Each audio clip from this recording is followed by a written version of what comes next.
BRS MLC కవితను ఇవాళ rows avenue court ముందు ఈడీ హాజరుపరచనుంది.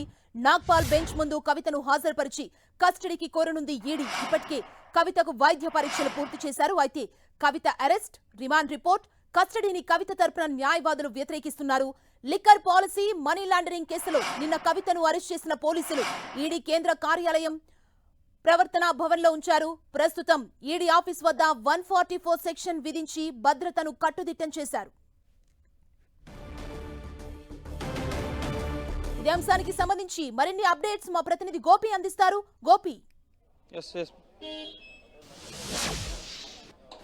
ప్రస్తుతం బీఆర్ఎస్ ఎమ్మెల్సీ కవిత ఈడీ కస్టడీలో ఉన్నారు. ఈడీ కేంద్ర కార్యాలయం ప్రవర్తన్ భవన్ లో కవిత ఉన్నారు. ఇక్కడ ఈ కేంద్ర కార్యాలయంలో ఉన్న ప్రత్యేక సెల్లో కవితను గత రాత్రంతా ఉంచడం జరిగింది. మరి కాసేపట్లో ఆవిడ్ని 10 గంటల సమయంలో రౌజ్ అవెన్యూ కోర్టుకి తీసుకెళ్లబోతున్నారు. అక్కడ న్యాయమూర్తి ముందు హాజరుపరచబోతున్నారు. Delhi liquor scam, money laundering కేసులో నిన్న కవితను అరెస్ట్ చేయడం జరిగింది. సో ఈ రోజు కవితను ఎందుకు అరెస్ట్ చేశారు, రిమాండ్ రిపోర్ట్ ని కోర్టు ముందు ఉంచడం జరుగుతుంది. అలాగే కస్టోడియల్ ఇంటరాగేషన్ కోసం ఆమెని కస్టడీ కోరడం జరుగుతుంది. అది 3 రోజుల 5 రోజుల ఎన్ని రోజులు ఈడీ కస్టడీ కోరుతుంది, అలాగే కోర్టు ఎన్ని రోజులు అనుమతిస్తుంది అనేది మనకి ఈరోజు మధ్యాహ్నం వరకు స్పష్టత వచ్చే అవకాశం ఉంది. అలాగే కవిత తరపు న్యాయవాదులు కూడా ఈరోజు కవిత అరెస్ట్ అక్రమం, చట్టవిరుద్ధం, గతంలో సుప్రీంకోర్టులో ఎటువంటి కఠినమైన నిర్ణయాలు కవిత పట్ల తీసుకోమని చెప్పి ఎన్ఫోర్స్మెంట్ డైరెక్టరేట్ అధికారులు అష్యూరెన్స్ ఇచ్చారు. కానీ దాన్ని బ్రేక్ చేస్తూ ఇటు సోదాలు నిర్వహించి ఆ తర్వాత అరెస్ట్ అంటూ ముందస్తుగానే ఒక ప్లాన్ ప్రకారం ఈ అరెస్ట్ జరిగింది అని చెప్పి కవిత తరపు న్యాయవాదులు చెప్తున్నారు. సో ఇప్పటికే వైద్యుల బృందం, ఇటు ఆర్ఎంఎల్కి సంబంధించిన వైద్యుల బృందం ఎన్ఫోర్స్మెంట్ డైరెక్టరేట్ కార్యాలయంలో వైద్య పరీక్షలు నిర్వహించడం జరిగింది కవితకి. సో వైద్య పరీక్షల అనంతరం కవితను నిన్న రాత్రి అర్ధరాత్రి కవిత 12:30 గంటల సమయంలో ఈడీ కార్యాలయానికి చేరుకున్నారు. ఆ తర్వాత కూడా ఆవిడకి వైద్య పరీక్షలు నిర్వహించారు. మళ్ళీ ఈ ఉదయం 8:30 గంటల సమయంలో మరోసారి వైద్య బృందం ఈడీ కార్యాలయానికి రావడం జరిగింది. సో మళ్ళీ వైద్య పరీక్షలు నిర్వహించడం జరిగింది. సో కోర్టులో హాజరుపరిచే ముందు జరగాల్సిన ప్రొసీజర్ అంతా కూడా ప్రస్తుతం ఈడీ కేంద్ర కార్యాలయంలో జరుగుతోంది.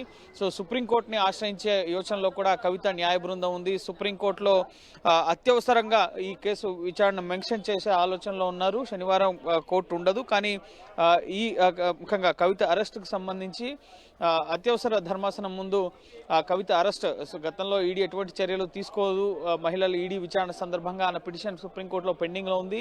ఈ 19వ తేదీ విచారణకు రాబోతోంది. సో ఆ అంశాన్ని పరిగణలోకి తీసుకోకుండా కోర్టులో కేసు పెండింగ్లో ఉండగానే ఇటు సోదాలు నిర్వహించడం, అరెస్ట్ చేయడం, ఢిల్లీ తరలించడం, వీటన్నిటినీ కూడా కోర్టు దృష్టికి తీసుకెళ్లాలని చెప్పి కవిత తరపు న్యాయవాదులు భావిస్తున్నారు. ఇందులో భాగంగా సుప్రీంకోర్టు దృష్టికి ఈ అంశాన్ని తీసుకెళ్లే యోచనలో కూడా కవిత తరపు న్యాయవాదులు ఉన్నారు. అలాగే రౌజ్ అవెన్యూ కోర్టులో కూడా కవిత తరపు న్యాయవాదులకి రిమాండ్ రిపోర్ట్ని ఇవ్వడం జరుగుతుంది. వారు దాన్ని వ్యతిరేకించడంతో పాటుగా కవిత అరెస్ట్ని ఇప్పటికే వ్యతిరేకిస్తున్నారు. రిమాండ్ రిపోర్ట్, అలాగే ఒకవేళ ఈడీ కస్టడీ కోరితే ఆ కస్టడీని కూడా ఇటు కవిత తరపు న్యాయవాదులు వ్యతిరేకించబోతున్నారు. సో చూడాలి ఈ లిక్కర్ కేసులో ఎటువంటి అంశాలను ఈరోజు ఎన్ఫోర్స్మెంట్ డైరెక్టరేట్ తరపు న్యాయవాదులు కోర్టు ముందు ఉంచుతారు. ప్రధానంగా సౌత్ గ్రూప్లో ఉన్న కీలక వ్యక్తి కవిత, ఇప్పటి వరకు అరెస్ట్ అయిన 3 రాజకీయ ప్రముఖుల్లో కవిత ఒకరు మనీష్ సిసోడియా, 2 సంజయ్ సింగ్, 3వది బీఆర్ఎస్ ఎమ్మెల్సీ కవిత. సో సౌత్ గ్రూప్లో ఉన్న 4 కీలక వ్యక్తుల్లో 4వ వ్యక్తి, ముఖ్యంగా అరెస్ట్ అయిన వ్యక్తి కవిత. మాగుంట శ్రీనివాసులు రెడ్డి అరెస్ట్ కాకపోయినా ఆయన్ని విచారించారు గతంలో. అలాగే మాగుంట రాఘవ, శరత్ చంద్రారెడ్డి, అలాగే ఇటు బీఆర్ఎస్ ఎమ్మెల్సీ కవిత, అరుణ్ పిళ్ళై. సో వీళ్ళందరికీ సంబంధించి ముఖ్యంగా కవిత కీ రోల్ పోషించారు. ఈ లిక్కర్ పాలసీ రూపకల్పనకు సంబంధించి జరిగిన చర్చల్లో ఆవిడ విజయ్ నాయర్ ద్వారా ముఖ్యంగా ఆమ్ ఆద్మీ పార్టీకి 100 కోట్ల రూపాయల ముడుపులు అందాయి అన్న ఆరోపణలు ఉన్నాయి. అయితే ఎక్కడ కూడా ఇప్పటి వరకు డబ్బుల్ని చూపించలేకపోయారు. అది ఏ రూపంలో తరలించారు అన్నది కూడా ఎన్ఫోర్స్మెంట్ డైరెక్టరేట్ చెప్పలేకపోయింది. కానీ వారి వద్ద అనేక ఆధారాలు ఉన్నాయి.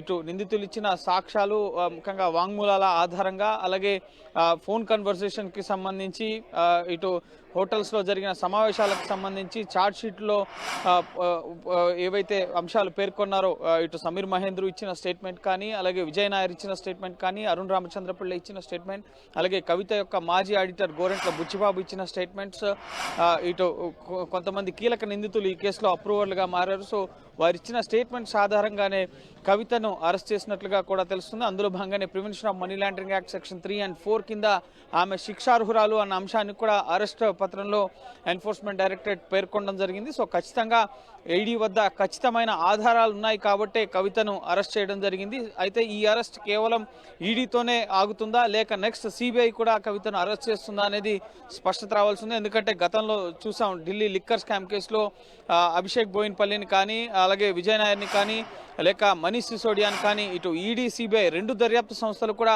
అరెస్ట్ చేసిన పరిస్థితి. మొదట ఈడీ అరెస్ట్ చేస్తే ఆ తర్వాత సిబిఐ, లేదా మొదట సిబిఐ అరెస్ట్ చేస్తే ఆ తర్వాత కస్టడీలో ఉన్న సమయంలోనే ఒక దాంట్లో బెయిల్ రాగానే మరో కేసులో అరెస్ట్ చేసిన సందర్భాలు ఉన్నాయి. కాబట్టి సో కవిత అరెస్ట్ ఇక్కడ ఈడీతో ఆగుతుందా? ఎందుకంటే సిబిఐ కేసుకు సంబంధించి కూడా కవిత ఇప్పటికే విట్నెస్గా ఒకసారి వాంగ్మూలం ఇవ్వడం జరిగింది, మరోసారి ఇటు నిందితురాలుగా చేరుస్తూ ఆమెకు నోటీసులు కూడా ఇటీవల ఇవ్వడం జరిగింది. సో ఫిబ్రవరి 20న ఆవిడ ఆ నోటీసులకి గైర్హాజరు కూడా అయ్యారు.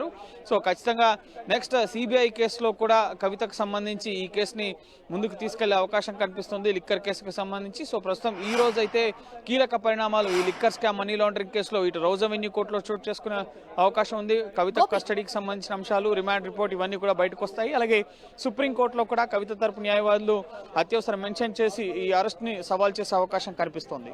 గోపి, అంటే కవితను కస్టడీకి ఈడీ కోరనుంది, మరోవైపు కవిత అరెస్ట్ అక్రమం అంటున్నారంటే కవిత తరపునున్న లాయర్లకు ఆప్షన్స్ ఏంటి నెక్స్ట్? ఎస్, ఇది చట్టవిరుద్ధమైన అరెస్ట్ అంటున్నారు. ఇల్లీగల్గా ఈ అరెస్ట్ చేశారు అని చెప్పి కవిత తరపు న్యాయవాది చెప్తున్నారు. ఎందుకంటే సుప్రీంకోర్టులో సెప్టెంబర్ 15న ఈడీ తరపు న్యాయవాది రాజు ఇటు మేము ఎటువంటి కఠినమైన చర్యలు తీసుకోం, తదుపరి నోటీసులు ఇవ్వబోము అన్న అంశాలని కూడా ఇటు సుప్రీంకోర్టుకి చెప్పారు. కానీ ఆ తర్వాత తన స్టేట్మెంట్ని మార్చుకుంటున్నారన్న విషయాన్ని కూడా కోర్టు దృష్టికి తీసుకెళ్లడం జరిగింది. ఇటు మేము చెప్పిన అష్యూరెన్స్ అనేది కేవలం సెప్టెంబర్ 15 వరకు మాత్రమే వర్తిస్తుంది. పూర్తి స్థాయిలో ఇక ఎప్పటికీ మేము కవితకు నోటీసులు ఇవ్వం, ఎప్పటికీ ఆమెని అరెస్ట్ చేయం, ఆమెపై చర్యలు తీసుకోమన్నది మా ఉద్దేశం కాదు. ఆ విధంగా అయితే కేసు దర్యాప్తు ముందుకే సాగదు. సో ఖచ్చితంగా మేము కేసు దర్యాప్తు సాగాలంటే ఖచ్చితంగా అదుపులోకి తీసుకోవాల్సి ఉంటుంది, నోటీసులు ఇవ్వాల్సి ఉంటుంది అన్న అంశాన్ని ఈడీ స్పష్టం చేస్తుంది. సో ఈడీకి సంబంధించి గతంలో సుప్రీంకోర్టులో ఏదైతే అష్యూరెన్స్ ఇచ్చారో దాన్ని బ్రేక్ చేశారు. అలాగే పీటీ వారెంట్ చూపించలేదు, అలాగే సెర్చ్ కోసం అంటూ వచ్చి తర్వాత వెనువెంటనే అరెస్ట్ చేయడం, ముందస్తుగానే ఫ్లైట్ టికెట్స్ బుక్ చేయడం, హుటాహుటిన ఢిల్లీకి తరలించడం. సో ఇదంతా కూడా ప్రీ ప్లాన్డ్గా జరిగింది. ఎన్ఫోర్స్మెంట్ డైరెక్టరేట్ అధికారులు ఎక్కడా నిబంధనలు పాటించలేదు అన్న అంశాలను కూడా కోర్టు వద్ద ప్రస్తావించే అవకాశం ఉంది. అయితే కోర్టు ఎంతవరకు పరిగణలోకి తీసుకుంటుంది అనేది మనం వేచి చూడాలి. ఎందుకంటే గతంలో సిసోడియా బెయిల్ పిటిషన్ సందర్భంగా ఈ కేసుని 6 నెలల్లోగా ముగించాలని చెప్పి కూడా సుప్రీంకోర్టు గతంలో ఎన్ఫోర్స్మెంట్ డైరెక్టరేట్ని ఆదేశించింది. సో ఆ సందర్భంలో ఇప్పటికే 4 నెలలుగా వరుసగా కేజ్రీవాల్ కూడా ఈడీ నోటీసులు ఇస్తోంది. కేజ్రీవాల్ 8 సార్లు గైర్హాజరయ్యారు. ఈరోజు ఆ కేసు కూడా రౌజ్ అవెన్యూ కోర్టులో కేజ్రీవాల్ ఈరోజు హాజరు కావాల్సి ఉంది. ఈడీ విచారణకు గైర్హాజరు అవుతున్నందుకు గాను కేజ్రీవాల్కి ముఖ్యంగా కేజ్రీవాల్ పై చర్యలు తీసుకునే విధంగా ఆదేశించాలంటూ కూడా ఇటు రౌజ్ అవెన్యూ కోర్టుని ఈడీ ఆశ్రయించిన పరిస్థితి ఉంది. సో ఆ పిటిషన్ పైన మార్చి 16వ తేదీన విచారణ చేపడతామని చెప్పి గత ఫిబ్రవరి 17న రౌజ్ అవెన్యూ కోర్టు స్పష్టం చేసింది. బడ్జెట్ సమావేశాల సందర్భంగా నేను హాజరు కాలేకపోతున్నాను, నాకు కొంచెం సమయం ఇవ్వాలని చెప్పి కూడా కేజ్రీవాల్ కోరారు. సో ఈ రోజు కేజ్రీవాల్ కూడా ఈడీ కేసుకు సంబంధించి రౌజ్ అవెన్యూ కోర్టులో హాజరు కావాల్సి ఉంది. ఆయన హాజరవుతారా లేదా అన్న ఉత్కంఠ కొనసాగుతుంది. ఇప్పటికే సెషన్స్ కోర్టు ఎట్టి పరిస్థితుల్లో మీరు హాజరు అవ్వాల్సిందే అంటూ ఆయనకి మినహాయింపు ఇవ్వాలన్న పిటిషన్ని కొట్టివేయడం జరిగింది. కాబట్టి సో ఈరోజు కీలక పరిణామాలు ఢిల్లీ లిక్కర్ కేసులో ఇటు కేజ్రీవాల్ రౌజ్ అవెన్యూ కోర్టులో హాజరు కావడం, అలాగే కవిత ఈడీ కస్టడీకి సంబంధించిన అంశాలు వీటన్నీ కూడా రౌజ్ అవెన్యూ కోర్టులో జరగబోతున్నాయి. అయితే కేవలం ఈ కేసులో ఇప్పటి సౌత్ గ్రూప్లో ఉన్న వాళ్ళు కొంతమంది అరెస్ట్ అయ్యారు, సుదీర్ఘకాలం జైల్లో ఉన్నారు. వాళ్ళంతా అప్రూవర్లుగా మారి బెయిల్పై బయటకు వచ్చి ప్రస్తుతం బయట ఉంటున్న పరిస్థితి కూడా ఉంది. సో కవిత కూడా అప్రూవర్గా మారుతారా? ఎందుకంటే final target Aam Aadmi party అధినేత అరవింద్ కేజ్రీవాల్. ఢిల్లీ లిక్కర్ పాలసీ రూపకల్పన, అలాగే మద్యం పాలసీ మార్చడం ద్వారా ఆదాయం పెరుగుతుంది, వాటి ద్వారా ముఖ్యంగా సంక్షేమం అందించవచ్చు అన్న భావనలో కేజ్రీవాల్ ఉండేవారు. కానీ దీని వెనుక అక్రమాలు జరిగాయి అన్న అంశానికి సంబంధించి ముఖ్యంగా జోగిందర్ ఈడీ జాయింట్ డైరెక్టర్ ప్రస్తుతం లోపలికి వెళ్తున్న దృశ్యాలు మనం చూస్తున్నాం. నిన్న కవితను అరెస్ట్ చేసింది ఈ జోగిందర్. సో నిన్న హైదరాబాద్లో అరెస్ట్ చేసిన తర్వాత ఆయన బృందం, ఈడీ బృందం కవితను ఇక్కడికి తీసుకురావడం జరిగింది. సో ప్రస్తుతం జోగిందర్ కూడా లోపలికి వెళ్ళారు. మరి కాసేపట్లోనే కవితను రౌజ్ అవెన్యూ కోర్టుకి తీసుకెళ్లడం జరుగుతుంది.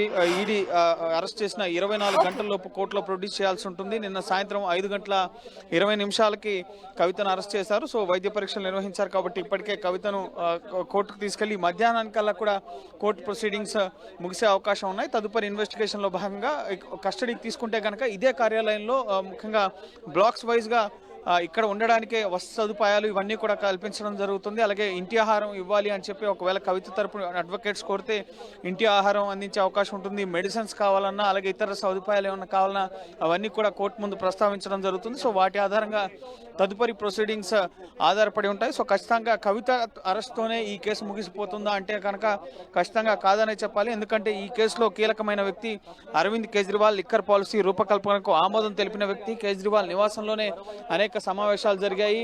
మనీష్ సిసోడియా కేవలం ఎక్సైజ్ శాఖ మంత్రి, అలాగే విజయ్ నాయర్ కానీ సంజయ్ సింగ్ కానీ లేక కవిత కానీ వీళ్ళందరూ కూడా ఈ స్కామ్ కి సంబంధించి ఒక పాత్రధారులు మాత్రమే. సో కేజ్రీవాల్ కూడా ఈ కేసులో ఆరోపణలు ఎదుర్కొంటున్నారు కాబట్టి సో కేజ్రీవాల్ వరకు కూడా ఈ అరెస్టులు వెళ్లే అవకాశం ఉంది. సో ఖచ్చితంగా నెక్స్ట్ కవిత అరెస్ట్ తర్వాత ఇక ఎవరైనా ఈ కేసులో మిగిలి ఉన్న వ్యక్తి ఎవరున్నారు అంటే కనుక ఒక కేజ్రీవాల్ మాత్రమే. సో కేజ్రీవాల్కి ఇప్పటికే 8 సార్లు నోటీసులు ఇచ్చారు. ఆయన గైర్హాజరు అవుతూ వస్తున్నారు కాబట్టి సో ఖచ్చితంగా ఎన్ఫోర్స్మెంట్ డైరెక్టరేట్ చూసాం మనం గతంలో జార్ఖండ్ ముఖ్యమంత్రిని కూడా ఈ అవినీతి కేసులో ముఖ్యంగా ల్యాండ్ భూ కబ్జా కేసుకు సంబంధించి అలాగే మనీ లాండరింగ్ కేసులకు సంబంధించి ఆయన పైన ఉన్న అభియోగాలకు సంబంధించి ఎన్ఫోర్స్మెంట్ డైరెక్టరేట్ అరెస్ట్ చేసింది. సో నెక్స్ట్ కేజ్రీవాల్ కూడా రాజకీయపరమైన విమర్శలు చేస్తున్నారు. ఎన్నికలు ఉన్నాయి. Thank you Gopi.